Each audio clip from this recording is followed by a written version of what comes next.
കോഴിക്കോട് ചാത്തമംഗലം പഞ്ചായത്തിലെ കൃഷിഭവൻ ഉദ്യോഗസ്ഥർ ഓഫീസ് പ്രവർത്തനം അവതാളത്തിലാക്കി വിനോദയാത്ര പോയെന്ന് പരാതി. കർഷകർക്കുള്ള ട്രെയിനിംഗ് എന്ന പേരിലാണ് ഉല്ലാസയാത്രയെന്നും ആരോപണം. പരാതിയിൽ ജില്ലാ കൃഷി പ്രിൻസിപ്പൽ ഓഫീസർ അന്വേഷണത്തിന് നിർദ്ദേശം നൽകി. കഴിഞ്ഞ വെള്ളിയാഴ്ചയാണ് പരാതിക്ക് ആധാരമായ സംഭവം. ചാത്തമംഗലം കൃഷിഭവനിലെ 4 ഉദ്യോഗസ്ഥരും ഓഫീസ് പ്രവർത്തനം നിലയ്ക്കുന്ന വിധം വിനോദയാത്ര പോയെന്നാണ് പരാതി. കർഷകർക്കുള്ള ട്രെയിനിംഗ് എന്ന പേരിലാണ് യാത്രയെന്നുമാണ് ആരോപണം. ഓഫീസ് ആവശ്യത്തിനായി കർഷകർ കൃഷിഭവനിൽ ചെന്നതോടെയാണ് ഉദ്യോഗസ്ഥരുടെ ഉല്ലാസയാത്ര ശ്രദ്ധയിൽപ്പെട്ടതെന്നും പൊതുപ്രവർത്തകൻ പറയുന്നു. ചാത്തമംഗലം കൃഷിഭവനിലെ 4 ജീവനക്കാരും കൃഷിഭവൻ അടച്ചിട്ടുകൊണ്ട് അവിടെ ഒരു ഉല്ലാസയാത്രക്ക് പോയി എന്നൊരു പരാതി കിട്ടി.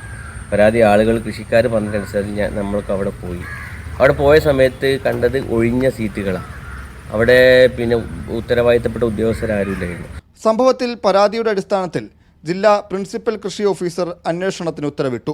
ഡെപ്യൂട്ടി ഡയറക്ടർ അന്വേഷണ റിപ്പോർട്ട് സമർപ്പിച്ചിട്ടുണ്ടെന്നും പരിശോധിച്ച് ഉചിതമായ നടപടികൾ സ്വീകരിക്കുമെന്നും ജില്ലാ പ്രിൻസിപ്പൽ കൃഷി ഓഫീസർ പറഞ്ഞു. മീഡിയ 1 കോഴിക്കോട്.